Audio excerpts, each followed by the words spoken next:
Kanchipuram వకుడా silks నాణ్యత మా ప్రాధాన్యత. మదీనాగూడ, మియాపూర్, హైదరాబాద్ లో త్వరలో శుభారంభం.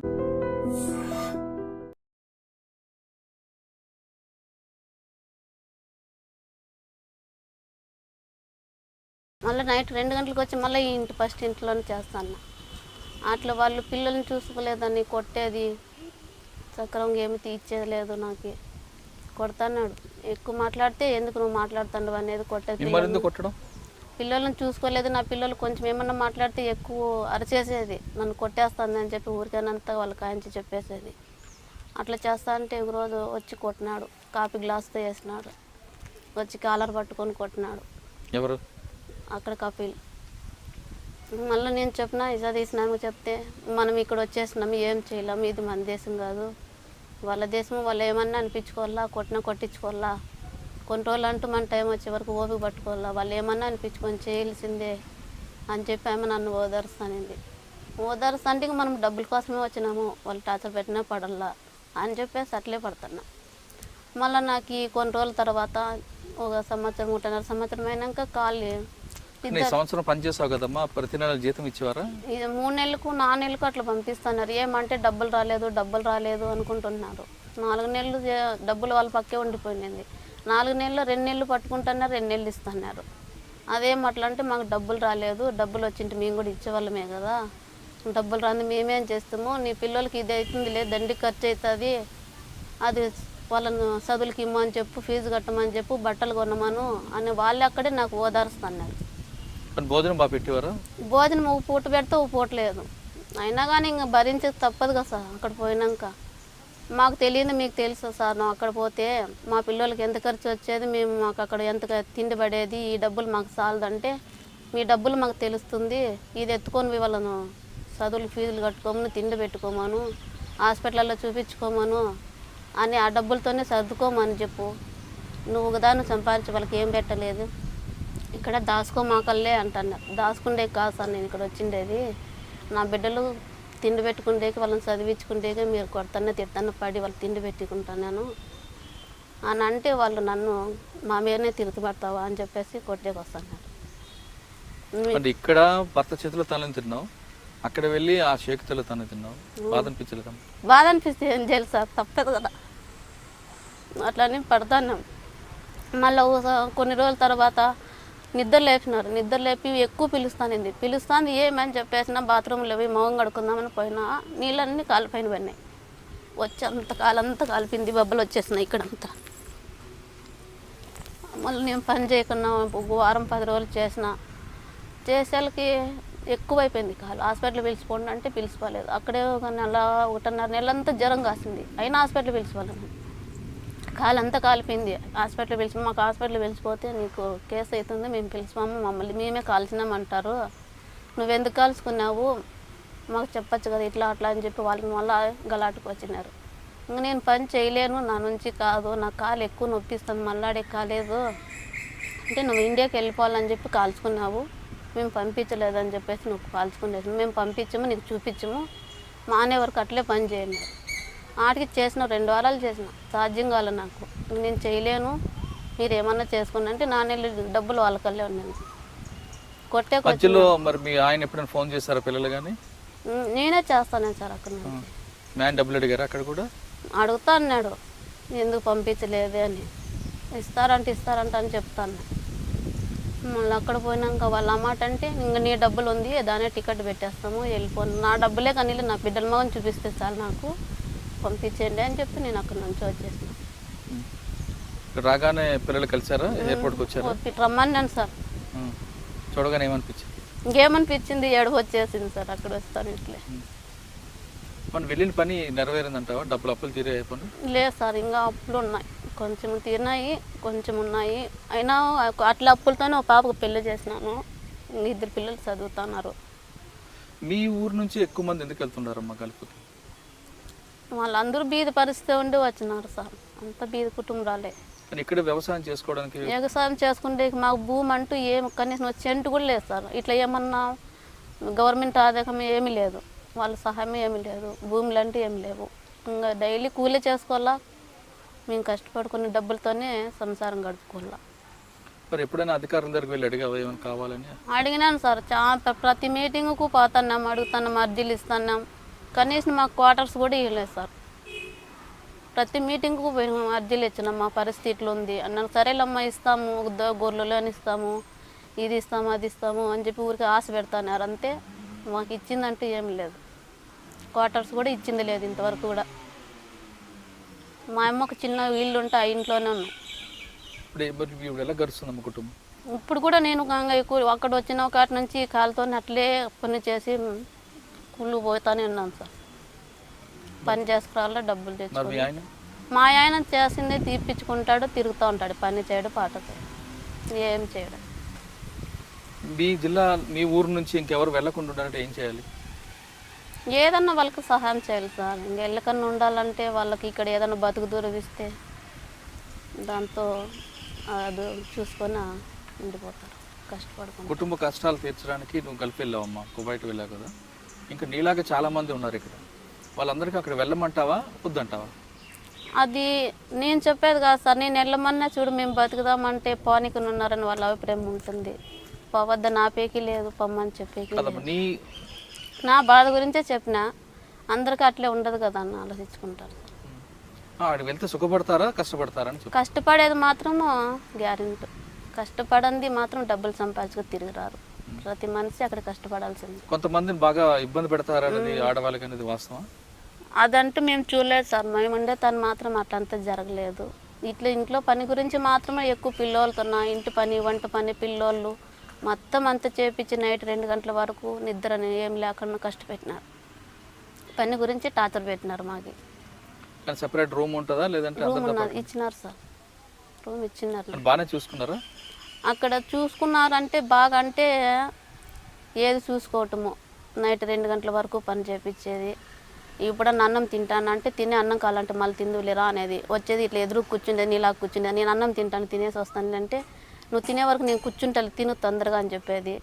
ఒక రోజు తినే అన్నం కూడా వదిలేసి వెళ్ళిపోతాను, తట్టు కూడా ఇసిరేసేసి వెళ్ళిపోతాను, ఈ అన్నమే వద్దులే అని చెప్పేసి. అంటే అక్కడ మీలాగా ఎంతమంది ఉంటారా మాకు బాధితులు?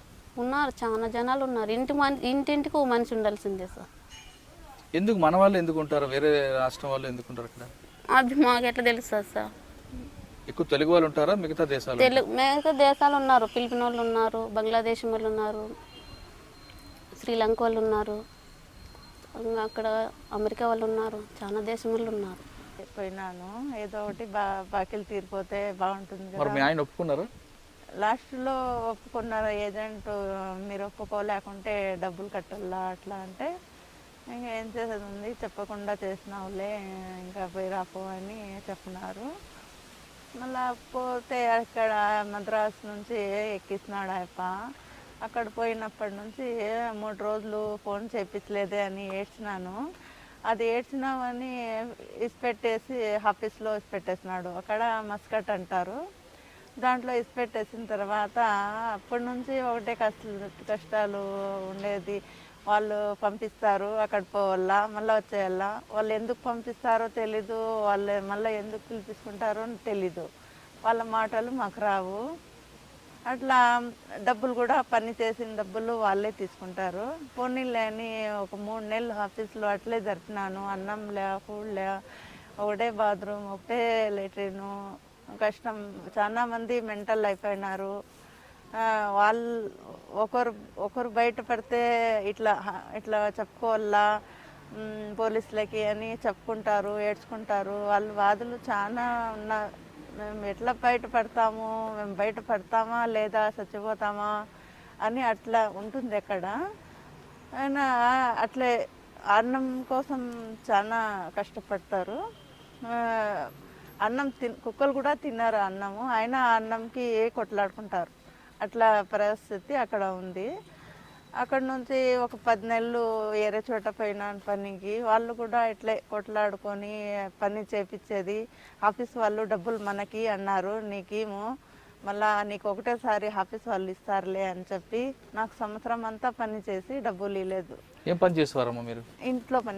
ఇంట్లో పని చేసే పని 2-3 10 తూర్లైనా కడిగిస్తారు. అట్లే పని బాగా చేయలేకుంటే కొడతారు.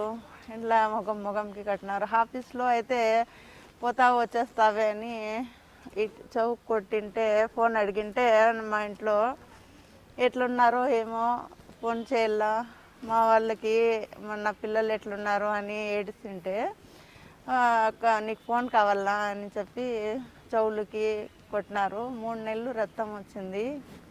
చెవులు కూడా నేను పని చేయలేదు. కడుపుకి కొట్టినారు. ఇట్లా దెబ్బలు తగిలింది బయట కనిపించకూడదు, అందుకు కడుపు మీద ఇట్లా కొడతారు, వీపు మీద కొడతారు.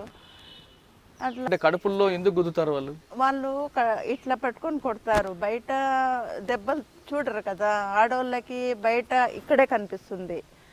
ఇక్కడ ఇక్కడ ఎక్కడ కొట్టినా చూపించరు, అందుకని కడుపు మీదే కొడతారు. ఇట్లా మళ్ళా వీపు మీద కొడతారు, బుట్టకాలతో తంతారు. అట్లా ఆఫీస్లో చాలా హింసలు అవుతున్నాయి. అది అందరూ అనుకుంటాము బయట పోయి చెప్పుకోవాలా అని, చెప్పేకి అవసరం లేక చేసేస్తారు. చాలా కష్టం. మెంటల్ అయిపోయింటే మేము మెంటల్ కాదు అని కొట్టినారు. చాలా మందికి అట్లా జరుగుతుంది అక్కడ. అది జరగకుండా కూడా చూసుకోవాలా, అట్లా అయింది. ఇంకా పోనీలే అని ఆఫీస్ దాటి ఇంటికి పోతే వాళ్ళు కూడా ఆఫీస్ వాళ్ళే అంట, వాళ్ళ బంధువులంట. మేము చెప్పేలాగే నల్లా లేకుంటే నీకు ఆఫీస్కి పంపించేస్తాను, ఆఫీస్లో కొడతారు, ఇట్లా ఉన్నారు కదా ఆఫీస్లో కొడతారు అని వాళ్ళు చెప్పిన పని అంతా చేపించి పాప పడిపోయినా కొడతారు, పాప లేచినా కొడతారు, పాప చూడలేకుంటే కొడతారు. అట్లా చాలా కొట్టి నాకు ఇది చేసేస్తున్నారు మనిషి అంతా. ఎప్పుడైనా ఒక్కసారి మీ హస్బెండ్ ఎప్పుడైనా కొట్టారు మీకు? మా హస్బెండ్కి ఫోన్ చేపించారు. కాదు, ఇక్కడ ఉన్నప్పుడు ఎప్పుడైనా కొట్టారా?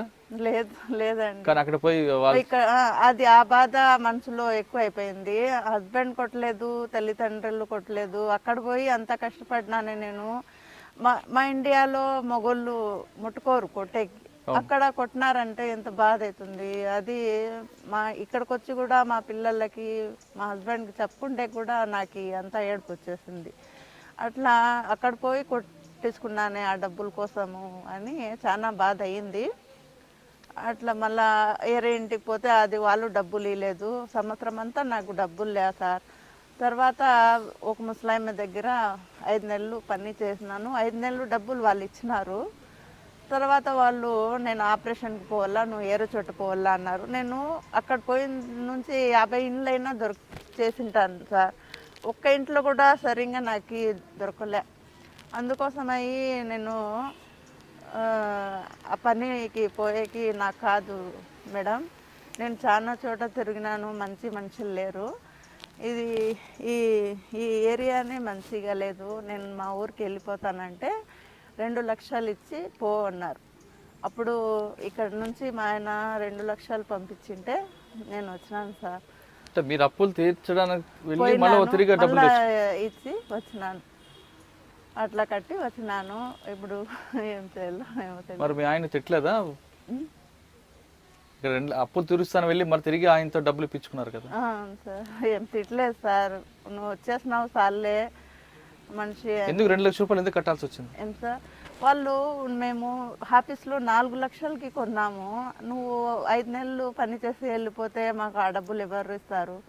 అందుకు నువ్వు ఏరే చోట పో, మళ్ళీ డబ్బులు వసూలు చేసుకుంటామంటే నేను ఇప్పటికే ఒక సంవత్సరం అంతా దెబ్బలు తిని బాగా ఇది అయిపోయినాను మేడం. మీరేమో మంచి వాళ్ళు కనిపిస్తాను. మీ ఇంతమందికి చూసినాను, ఒక్కరు కూడా మంచి వాళ్ళు లేరు. మీకు చూసినాను, మీరు ఏదో ఒకటి హెల్ప్ చేసి డబ్బులు కూడా పంపిస్తాను నేను, మీరు పంపించేయండి అని నేను చెప్తే వాళ్ళు చేసినారు సార్. వాళ్ళు 10 నెలలు పని ఉండే చోట పని సరిగ్గా చేయలేదని నాకు నీళ్ళలో తోసేసినారు సార్. ఇది తునిపోయింది. వాళ్ళే 3 నెలలు కట్టినారు. 3 నెలలు ఉంది కట్టు. మా ఆయనకి ఫోటో అయినా పంపించండి అంటే పోలీస్ రిపోర్ట్ ఇస్తారు అని వాళ్ళు చేయలేదు సార్. అట్లా 3 నెలలు ఈ చేత్తోనే పని చేస్తున్నాను. అట్లా కష్టపడినాను సార్. మరి మీ బ్రోకర్ని అడిగారా? బ్రోకర్ అడిగారా? నువ్వు 1,50,000 ఇచ్చినాడు సార్. మేము 50,000 మళ్ళీ వేసుకొని మనం పిలిపించుకున్నాం. అందుకని ఇల్వాల్ కారు ఇంకా 2 లక్షల అప్పు అట్లే ఉంది సార్. ఏం చేయాలి మరి? అప్పు ఎలా తీరుస్తాం మరి? ఏం చేయాలి సార్, ఏదో ఒకటి దారి చూపిస్తానంటే ఏమవుతుంది. మీరైనా ఏమైనా దారి చూపిస్తే చూపించండి. ఇప్పుడు చాలా మంది ఇక్కడ నుంచి వెళ్తుంటారు కదమ్మా, వాళ్ళకి అందరూ వెళ్ళమంటావా వద్దంటావా? సార్ వాళ్ళు ఏజెంట్కి మాట్లాడుకొని పోవాలా సార్. పోతే ఒకటే చోట ఉండల్లా, మళ్ళా మీకు నచ్చలేకుంటే రిటర్న్ టికెట్ ఇచ్చేసి పంపించేయాల. అట్లా అయితే పోవచ్చు సార్. ఈ ఆఫీస్ గోలకి పోకూడదు సార్. వాళ్ళు మూడు రోజులు ఇంకా మనుషులు కనిపించరని ఏడుస్తారు కదా, ఆ ఏడుపుకే వాళ్ళు పోయి ఆఫీస్లో ఇసి పెట్టేస్తే వాళ్ళు ఎంత కష్టపడతారు ఆఫీస్లో వాళ్ళకే తెలుస్తుంది. బయట కూడా చెప్పకూడదు. మళ్ళీ వచ్చి మేము బయట ఇట్లా జరిగింది ఆఫీస్లో అని కూడా చెప్పే కాదు. అట్లా సతాయిస్తారు అక్కడ. ఏం చేస్తారు మా ఆఫీస్లో? అదే ఒక జైలు లాగా రూమ్లో వేసేస్తారు. రోజు సాయంత్రం పూట పిలుచుకొని పోతారు ఇంకో ఆఫీస్కి. అక్కడ చూపిస్తారు మా ఏజెంట్లకి రేట్లు వేసి అమ్మేది. అట్లా 5 లక్షల వరకు పోతుంది సార్ అక్కడ రేటు మన పైన వాళ్ళకి. అట్లా రేట్ ఎక్కిస్తారు, పంపిస్తారు. వాళ్ళకి పోయిన తర్వాత 3 రోజులకి 4 రోజులకి మన పని నచ్చలేకుంటే మళ్ళీ వచ్చి అక్కడ వేసి పెట్టేస్తారు. వాళ్ళకి లాస్ అవుతుంది అని వాళ్ళు మళ్ళీ మాకు కొడతారు సార్. నువ్వు పోయినా వచ్చేసినావు, వాళ్ళకి నచ్చలేదే అని చెప్పి వాళ్ళే కొట్టేది. మాకు ఎందుకు పంపిస్తారో తెలీదు, ఎన్ని రోజులకి పంపిస్తారో మాకు